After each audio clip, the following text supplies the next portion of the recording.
walks through our door, the persons that walk through there and have come in contact with persons through their either medication, they've been, whether it is prescribed or strict, and they're not getting the help they need, and nobody's looking at what's the cause. So we take a different approach. But it's important that we understand what we are doing. Thank you very much. Next slide. So for us, we turn to psychopathology and we look at talking therapy. And the approach is, what we do is very descriptive. We say to the client what happened. We know the psychological approach focuses on the why, but we focus on the what. So the client is able to share with us what happened, not why. It's just two different. I'm not saying there's a right or there's a wrong. In my practice and in our organization, we do talking therapy. As a last resort, we will look at what you call it referral, that this is beyond the services that we offer in our organization. We do not take on cases whereby it's out of our scope. Thank you very much. Next slide. Symptoms. This is a biggie for me. Our experience subjectively. And in this audience, and I know the listening audience, this is mental health. So we should have a basic background of this. And cannot be observed. Very important. And must be reported by the client. This includes pain, appetite loss, paranoia, thinking, hallucination, and anxiety. Depressed mood is a symptom. Crying is a sign. Chest pain is a symptom. Heart pain is a sign. What is important here is people can have symptoms without having a mental disorder. For example, insomnia, anxiety, anxiety or something. That don't mean you got a mental disorder. Next slide, thank you. Signs. Signs can be observed, such as phobic behavior, restlessness, weight loss. Somebody said to me the other day, Ms. Goodman, you're losing weight. So you see there's a sign, losing weight. No, I'm on a diet. Okay, I stop using rice, I stop using sugar. So you see, there it is, walking. Problems in living. Our challenges in everyday life, unemployment, squatting, single parent also squabbling with your children, fear of rejection. Oh God, this is time of year everybody evading courts from January. Dealing with low self-esteem. These can be miserable. Clients with mental disorders have both symptoms and issues. Issues contain ideas, but symptoms don't. So in other words, when people got problems, they got solutions. But we never tell them, and if they have what I found on the ground, we love to tell people what to do. But I always say and train my staff, we don't tell you we're coming to me to tell you what we're going to say to you. We're going to help you. It's your option. It's that choice. Have you considered? Have you not? Not I tell you to do this, because nobody will go there. When you see them do something, they say, oh God, it's constantly telling me to do it. You know, we have to, and this is coming from a cultural perspective, please. I speak this way, but because I'm speaking the language of the world. Okay, thank you very much. Next slide. Next. Cognitive process and mental disorders. Problems. Do the problems and the symptoms match? So we have problems on one hand, symptoms, and we've got the signs. So we do understand that clients with problems in living can present with some issues, but not symptoms. So in other words, what we're simply saying here is that when the client comes before you, you need to do a proper assessment to understand what are the symptoms and what are the signs. And this is where training comes in. Because we do not have a trained population working on the ground, much less inside of the community. And this is where the breakdown is within Guyana. And I spoke to that earlier. Thank you very much. Next slide. Oh, wonderful. This one, left untreated, all are affected. I don't know why this is coming up. But anyways, in Guyana, foolishness, madness equal mental illness. That's the bottom line within Guyana. I'm looking at absenteeism, poor performance, and loss of interest. This is basically looking at the work lives of person. Because if you are a stressed out person, and children these days are very stressed, you're gonna be absent from school, you're gonna be absent from work. Whether it's interpersonal at the level where the child is hungry, or whether it's at the level where you're in an abusive relationship, you're going to become stressed. The result of that is a level of anger and poor performance. And if, again, if hunger is involved, you're going to get poor performance. If somebody getting beat up or got problems at night, they will function the next day. And then you have where the person becomes equally depressed because of lack of interest. Whatever is going on, you're not getting to the bottom of it. Next slide.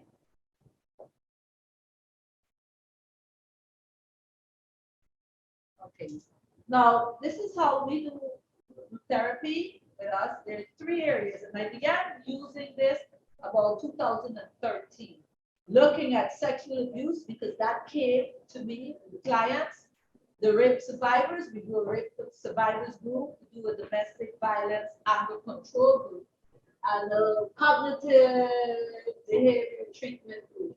And personally speaking, my style is group therapy. I get bored easily with the individual, but I become alive and well. I can go 3 hours in group when I'm not only supposed to go 90 minutes, right? But individual, within 15 minutes, I can start to fall asleep.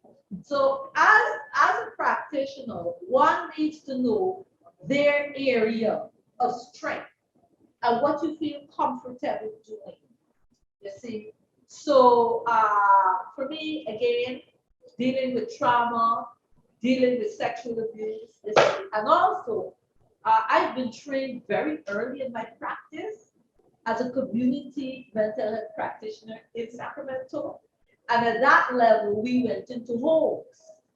So going into the community and going into homes, it's like an art. Now, anything you do, you become an expert at it. So for me, I am very comfortable inside the community. Thank you very much. Next slide.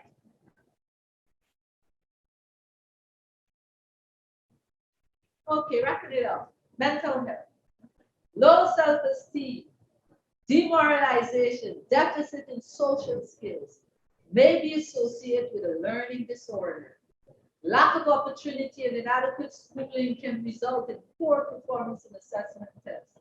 Even when children attend school regularly, where teaching may have been adequate, they may also perform poorly and often opt to drop out of school. According to the Ministry of Education, only 50% of the enrolled secondary school students finish the final year. Region 4 and Region 10 came in at a tie of 4%.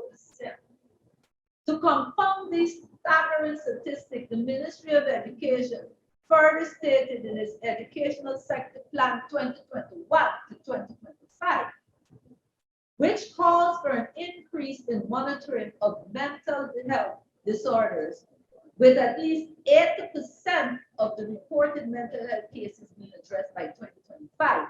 This is the end of 2022. The last ESP plan, which is the Educational Sector Plan, 2014 to 2018, was never implemented. Clearly now, an obsolete educational system post-COVID-19 pandemic, where children living below the poverty line may be suffering from gross malnutrition, poor health, obesity, and poor physical condition. Many children have not attended school in years.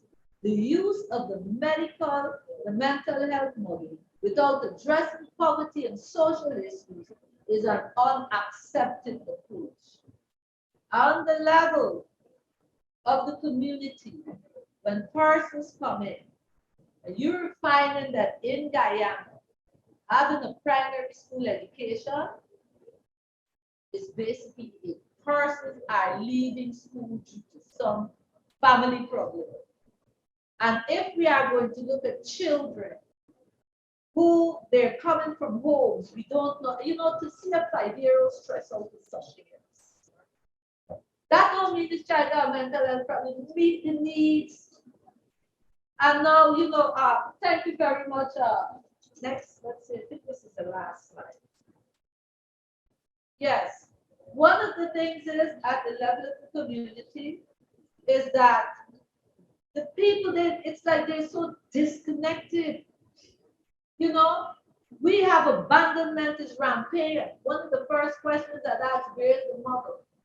Where's the father? So when you see 40% of the adults complaining about 60% of the children, it's a serious problem. So if we are going to tackle this thing, training is needed and more training is needed. And we need to get inside of the homes. This is another, personally speaking, my approach is, don't send no 7 or 8-year-old child to me. I can't do anything with the child. Send me the adult who is in charge of that child. Because in the home, outside of the home, working with school children, you are doing an intervention for 2.5 hours or 2 hours when you go to a pep talk. But then they're going back into that toxic home environment. You see? For what? For the next 18 hours. And that's where the problem is. So get me those adults in the home and we will hold them accountable for what they're doing to those children. Anytime I see a child in the street begging, I hate to see children begging. I'm not going to like it. I can't stand it. So I could go on and on and on because this is what we do at the level of the community, and a decade is a long time to be doing this. And again, this is a great privilege for me, an opportunity to be able to come before you and to share some of what we do from inside of the community. Now I am open for questions.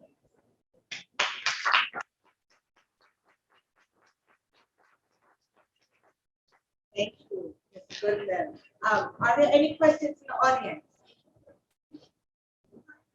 I'm so gratified to hear you. I just wondering, have you been sharing these goodies with the grassroots? My comment was, I'm so gratified to hear you, and I'm wondering if you're sharing these goodies with people at the grassroots. But this is the beginning of sharing these goodies with people at the grassroots level. Because, it took some time. There was a time folks would say to me, Miss Ingrid, or they say to me, Miss Ingrid or Miss Goodman, and they say, you act like you're so antisocial or something like that. It's not. It took years of when you get work in front of you, what it is, and it takes time. It's a commitment. So this is the very first opportunity when I don't know how it happened, but it just happened. And I'm so excited to come and share. This is what you're seeing here is just one of maybe, I would say I got about maybe 100. Yeah, because it's like 7 years. I sat down, and I just do work, I've got a colleague that when she gets stressed out, she starts to paint. So she paints some of the most beautiful pieces of artwork. So I get lost. So what I do when I become so frustrated here in Guyana, that I will go to the computer, I would just sit there, and I could remember something, a piece of information, just one piece. Like that piece I showed you that didn't come out so nice, it took 3 years to put that together.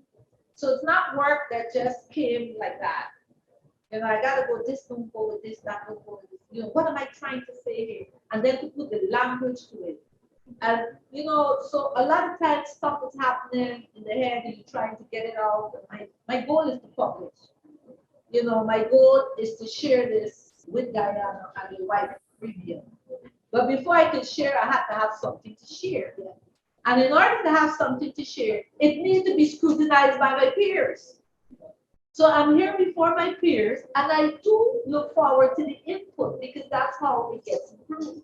Well, thank you for that. I do have some questions, and again, audience members, please let me know your questions.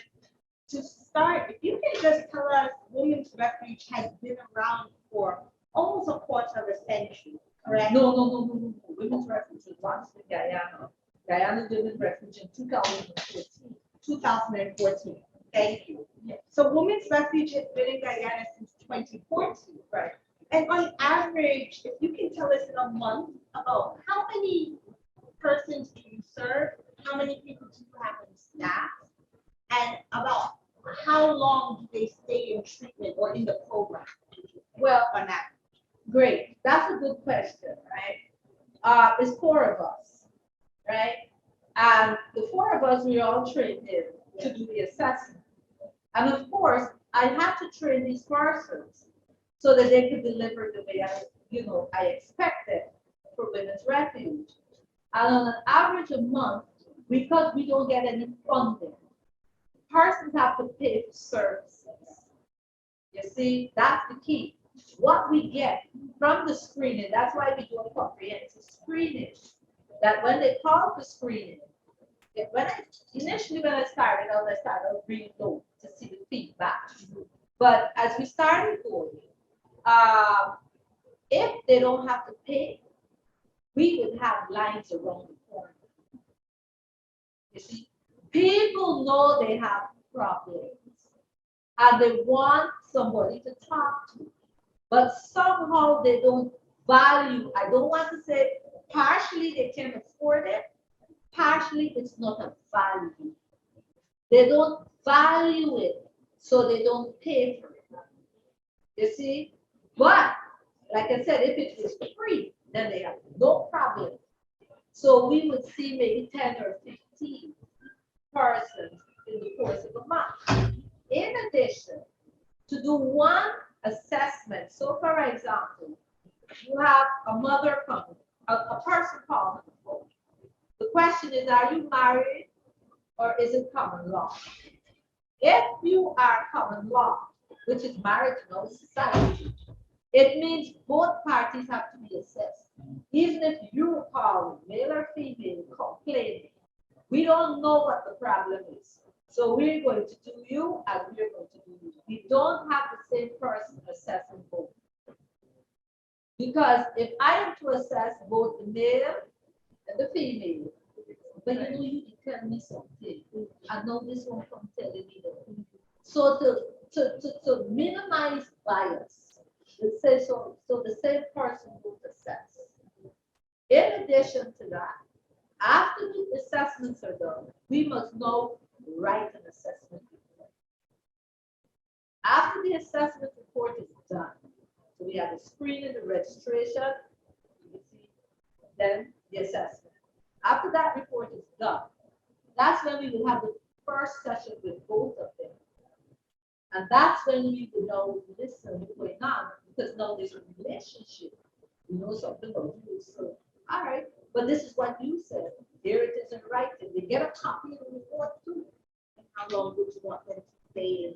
So now in the report, what I've discovered, that's a very good question. What I have discovered in Guyana, anything over 90 days to 120 days, you're stressing them out.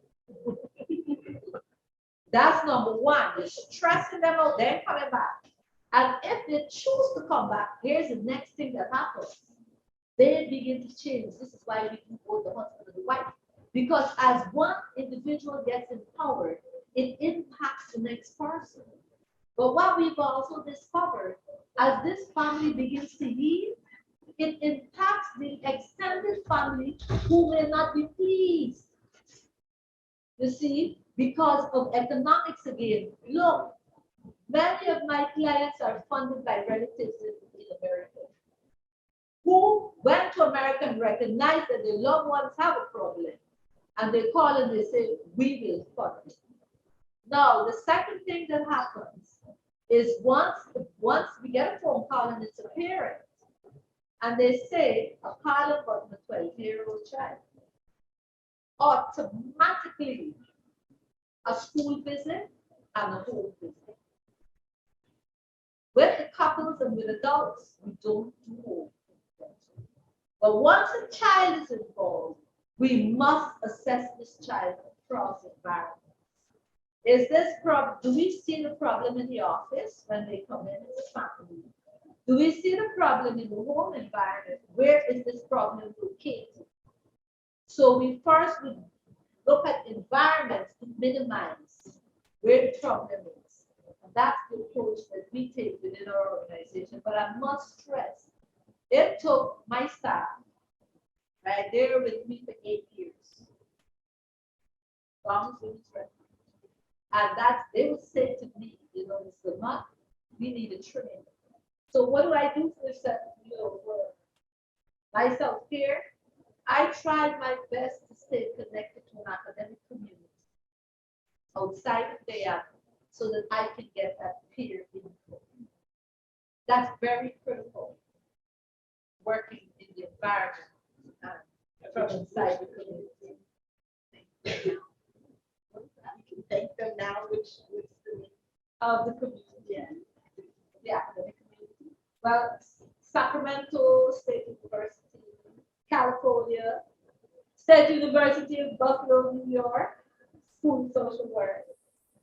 I thank them especially for the opportunity of giving me that opportunity at Women's Refuge to be the first female educator in Guyana and the wider Caribbean.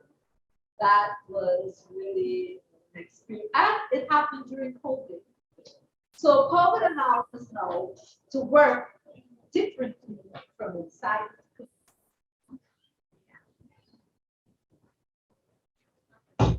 Are there any questions? Yeah. I don't know, the thought religious environment. You mentioned diversity and so. You have anything to say about religious factors in all of these? Yeah, I do. You know, quite often I would get asked a question, you know, like, you know, Ms. Goodman, before we come and see you, what's your religious orientation? What does that have to do with anything? But I do have something to say about that. My experience in the community is religion is a major factor. Religion is key. When you're looking at suicide, in the Indo-Guyanese community, Hindu and Muslim, I was sharing earlier, every time we get a Indo-Guyanese couple coming, we will take a bet. Bet you one is Hindu, one is Muslim. Yeah, please, come on. That's where the issue is, the religion. So we're talking now the differences, yes. The religious difference lead into the economic difference. The difference that one group feels they're more superior than the other group. So this is the hidden side of suicide within our community. I cannot speak extensively of it, but I can only speak of the experiences. So what the experiences we share here is what you say anecdotal. Yes, those are the type of experiences here. That is definitely, and don't let me just stick to that group. The other major group is the 7 Days Adventists. Serious. Again, you're having that same issue. So as you would see in the other group. So when you begin to look closer at what's happening here, you know, I'm a Christian, I hear this all the time. So what does that have to do with the problem you have right now? The expectation that's placed on the individual client that's coming from that religious background, the social media, the information that's out there now on the super information highway is throwing young people into a trap. So what you hear in Guyana is I gotta get rid of this place. So only way I can find some liberation. So I got hope. You see? So, then we ask the question, could this be why there's so many children, I'm talking people in the 30s and 40s, who were abandoned by their parents who backtracked. Guyana is a small society, we got plenty people. You see? So it's easy to now start asking these kind of questions. When you listen, well, the parents in the backtrack and what they backtrack meaning they went to America illegally. So or they went to Barbados or they went to Suriname. Now, sometimes, again, working with the family, I have to reach out to those people to get healing. And then to hear the parent's story. I did this the best for my child, but I didn't think 10 years would have passed so fast. 10 years. This child is now 20, 21, 25 years old, sitting out there talking. My mother came and kissed my woke up inside lips and kiss. I was so close to her, I was 4 years old. The anchor in that child. The person's left to take care of that child.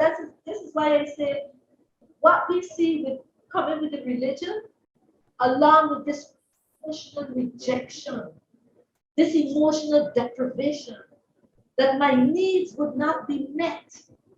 You see, my needs for security, my needs for nurturance, they're not being met in the children. I often ask the question of adults, tell me about, we go through a bit of regression. What was it like growing up? How did your parents demonstrate affection?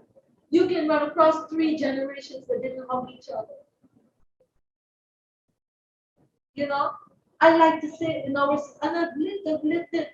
lived in what, 6 different countries outside of Guyana. I spent 7 years in Southern Africa. So from a cultural, perspective and a cultural responsive place, I can speak to this. I spent 5 years in the Caribbean. This is why I say practice wisdom. So what I have seen in Guyana, because we are a closed society, is a lot of, from the 70s and the 80s and the early 90s, when you have this exodus of parents leaving a generation behind. And this is where the abuse occurred. You see, that generation that was abandoned. Thank you for that. That's translation, backtrack used in Guyana. And we know that abroad as barrel children. And it's the same thing. That's the translation. And so this years of rejection. Yes. We have another question, I believe, in the audience. Yeah. I just want to read when people so few connection next between how do we translate to all the mental scenario in Guyana? Given that we now hear about populism and given our scenario of election, and America has the aspect, they are able to benefit from advice from you how to deal with the post-traumatic stress. But we in Guyana didn't have the luxury. But if there's any study being done, I think there should be a study on all aspects of social reform that would have come down the line. Because when you look at this whole thing, I said to the private sector, I raise a piece of life, impact. So, and what I look at answers, what it can do to our mental state, our behavior patterns, and a whole lot of other things. I think my sister can help me out in this aspect of it. I don't know if anybody do, but I want to go along the road because I feel like we need to address a complete holistic part of man that is needed for people. Because when I look upon political aspect, it's about beliefs, right? And I have some reading into more to believe. Thank you So I'll answer, different I'll answer you working out very, your challenging. yeah, I will answer you very simply. I never operate out of my area of competence. All right.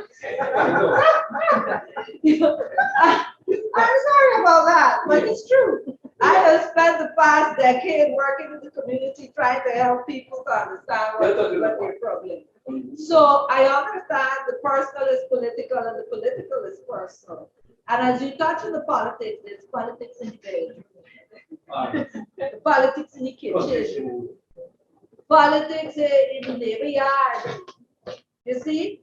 So there's politics all around us. It's just, I know where you're going with that, but it's to understand, I am more concerned with the politics of the family. All you have to put a meat on the table is what happening with these children. So I do not operate out of my area of competency. So I would not be able, to answer that in more depth than what you're looking for. I hope. Okay, let's go forward. Meeting some of these guys who are would have been probably doing some something that.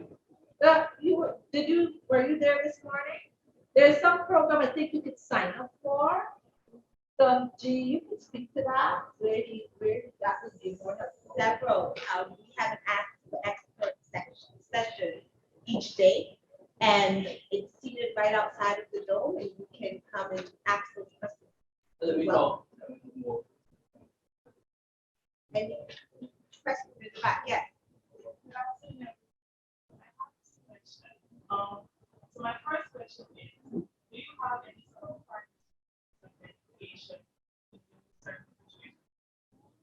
My second question is, do students between the ages of 4 to 17, when they end up calling, do they end up calling and say that they spoke to people about this specific situation before and haven't gotten, so they end up calling you guys instead, or are it like, is it fresh students calling and say they have problems and stuff like that, or reoccurring?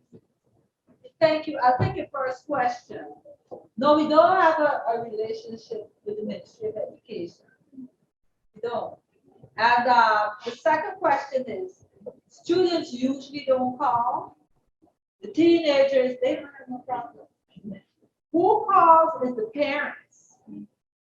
The level of what we do, parents get it.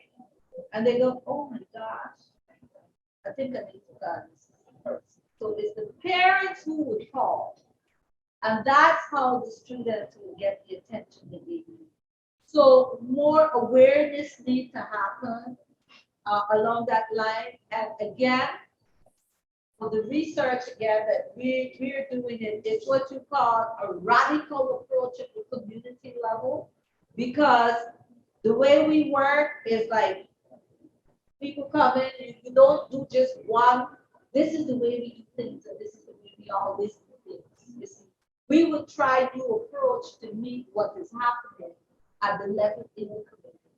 So that approach is the approach. So, right now we're looking forward, we hope to have a relationship with the Ministry of Education, you see, so that, more persons can be trained in this area so that they could go out and do it. Because one of our mantras is teach the young early what you learn late. Teach someone early what you Teach the young early. Are you looking for resources for teenagers? Not directly, in fact, I work with teenagers, and I realize that most of them, they have problems, but they don't trust people enough. Because you have situations where we might have a school counselor, but then you realize that, okay, sometimes might take something very simple to the counselor, and you end up hearing people in the staff rooms when you're other teachers speaking about it and now talking to students, and they feel as if that students that the problems are not being kept in a way that they can be solved later on. It's being looked at like judgmental. So when in the past you see maybe the teacher look at the students the wrong way, or you end up hearing that other students know you went to the council for this situation and so a lot of students are afraid to want to speak about it. And that's only that when you hear suicidal cases, you hear about all of will say, what could that child possibly be going through for them to end up killing themselves, right? Let's say children could be children, but when they later on you realize that adolescents go through stuff, they don't speak a lot, and some of them, they might be the adults in the home, have to do so many stuff, take care of siblings, abuse, not just sexual abuse, mental abuse, and different stuff we can't really look into. And I think that student counselors are not trained properly for certain things to deal with certain situations. So you find a lot of teenagers specifically keep stuff to themselves, and sometimes they're not doing different stuff. And people are in the school to properly handle situations and end up, seeing a lot of suicidal cases with young children. Yeah. Thank you. Such an eloquent explanation. If I can just speak to that a bit, there's a question for stray referrals called QPR, a gatekeeper suicide training that is evidence-based and has been used across the globe. Dr. Sarika Prasad, in conjunction with the Ministry of Health, has done that work here in Region 3 and Region 4. I know that they are looking for funding to continue that work. And it's wonderful to hear that the need and the begging for the need, it's definitely here. And so you expressed that thought, and hopefully it will spread. And MOE will hear that. I can point you to that work that has been published in the International Journal of Psychology. If you come to me after it comes in. Reflect on what she said. Actually, issue we're dealing with as well, other mental health unit, this we functional psychologists, and when you have a lot of adolescents coming to you, first thing they say that they don't want to talk to the teacher, they don't want to talk to the guidance counselor, no one is, because every time they say something, it just spreads, right? And so I find confidentiality and having different technicals. It's something people don't, they take it very lightly. It's a child, so I can just talk to them on the phone. I can see what I want to see. And there's nothing that holds people accountable when they bring it confidential. And it starts from here. Like that, ensure that when they speak up, they're able to speak. And I can see what I want to say. And then you have to sit and reassure this child over and over again, whatever the scene is. I can see it. And then like when they leave the room, they're like, are you gonna tell my peers what I just said? We have to ensure that we know the only time we bring that confidentiality, and most practitioners know is if they're causing harm themselves or they're harm to other people. And if they're not doing that, then we're not gonna bring that up in case of sexual. And so with the school counselor, especially because they're the first point of contact when it comes to these two children or adolescents, there has to be something that's over accountable for confidentiality. Because we've been to schools, we've had counselors, we've had all these welfare officers. And if you say something 5 minutes later, I could just watch you around you. That makes me feel worse than I did already. And I've had my own experiences in schools as well, where you said something to that teacher, confidence, because you just felt like you want to offload it. And they laugh in the days, they stay laughing next to each other, and it just creates more distress for that child. So for me, I believe that accountability is one thing we should always instill counselors, psychologists, which work as directly function in the health of mental health professionals. Thank you. We have 8 minutes. We have 2 things, but I just want to make sure confidentiality. And I do. That's a real deal. That's why my staff, my very small staff, has been with me all these years. That's why we take the approach from the adult to parent. Because what we have found, like you're concerned, the awareness with the parent is how we get to the teenagers. That you would now come engage us, we say, well, we charge a fee. Like I said, if it wasn't a fee, parent comes, we say, okay, a school visit is needed. The child is prepared, we're going into the school. You have consent. The child, nobody else in the class would know, observation as a parent. You serve the HM within, the teacher is aware, And I would get to the classroom and my staff would get and we're sitting there. For 45 minutes, you're doing observation. Child is saying anything to anybody else. Here comes the teacher. Miss, so you're gonna be here for the next, almost 3/4 of an hour. I got error for run. Can you watch my class? And I am like, this is a professional. Somebody's paying me because of their loved one. And the teacher wants me, this is just for 45 minutes. So what's taking place? And I agree with you. Confidentiality is paramount. But when you have teachers enter in the classroom that were not assessed, they are missing when children are in crisis. I was trained in the system and worked with an organization in California and in Florida that had the contract or a relationship with the school system. And our agency, the agency I work for, we have the contractors as mental health practitioners in the community.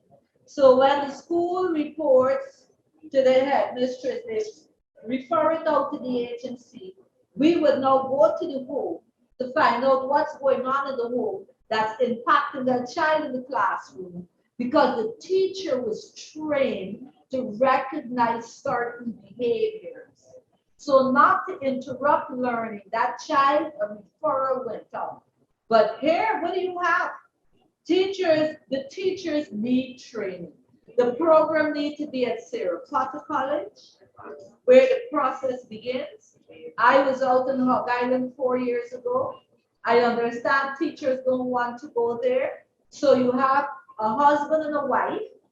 I think the wife was the teacher, but both of them just have CXC. But because nobody else wants to be stationed out there, they are now in the classroom responsible for teaching children in this day and age. I currently live in a rural community that does not have a library.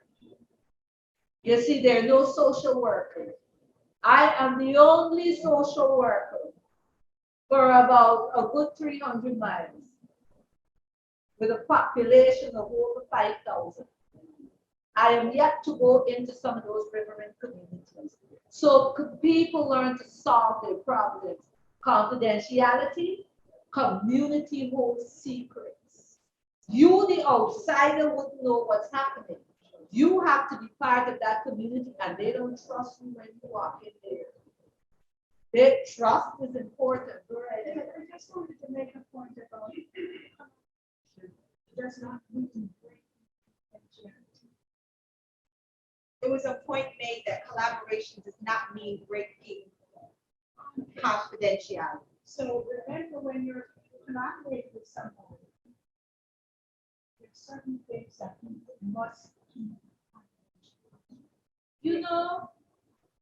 I agree with you, but again, in Guyana, we are very good with language.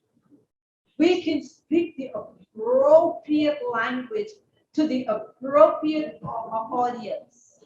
But when it comes to our behavior, we will concoct and we will practice what is comfortable for us. So what you find within schools, within organizations, there are no culture developed. And this way, I mean culture of the organization. What is expected? No, it doesn't happen, because even within the organization, they are, and yet you will come along. Listen, we're going to do a presentation. Oh, I'm going to be ready for that. You will hear all the right. Oh, this and that. 5 minutes later, the behavior. It's a disconnect. So I agree with the young gentleman that confidentiality and the young lady, and that's where the mistrust comes from the home. Ethics begins from the womb. I did a presentation last week speaking about healthy in the womb. The first womb is the community in the womb. But if there's no trust, all along it goes on and it becomes a pattern. So you can talk to me. I know I did the training of confidentiality. Here, okay, this is what we're not. I have a client and I like to give examples.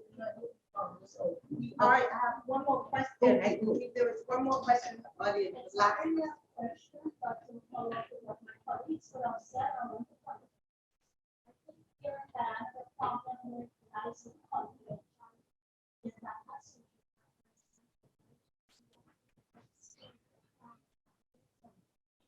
that is speaking with you, there's an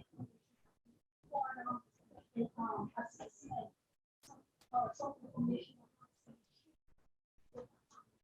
because of the gravity of it, it should be discussed with the child to let them know that this piece of information, this is how the child can share with you for suicidal ideation and so forth. That's an information you cannot keep to yourself in confidence.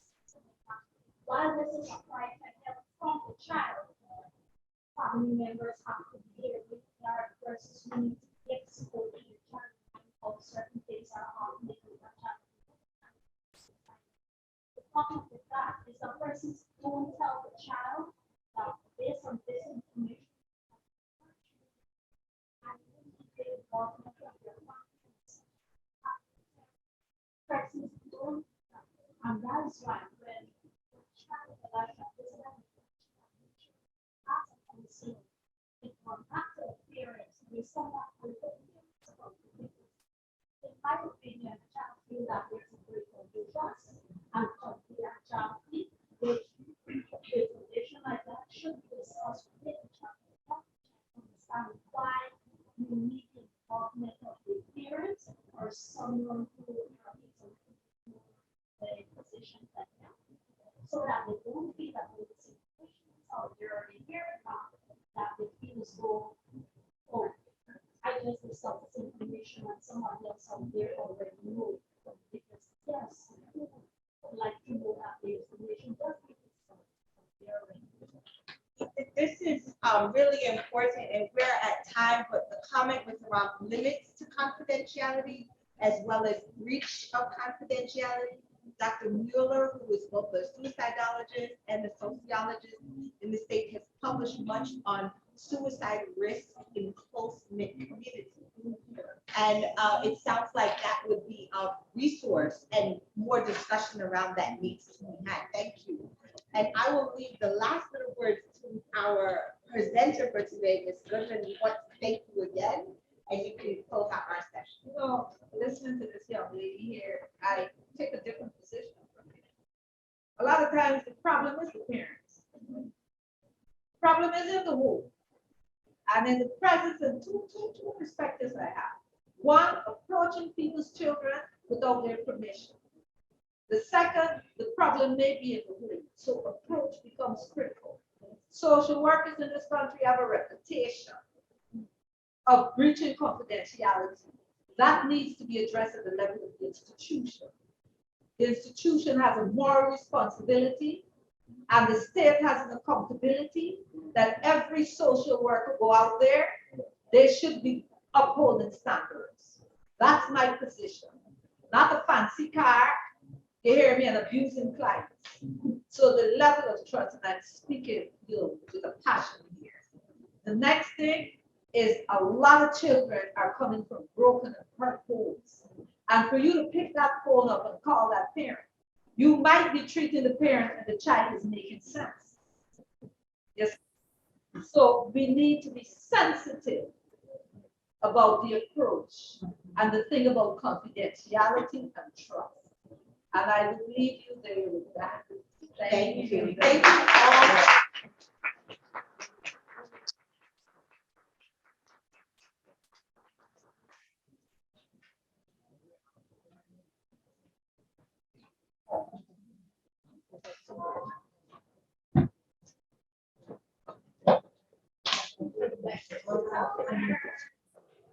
Thank you for your wisdom. That was wonderful.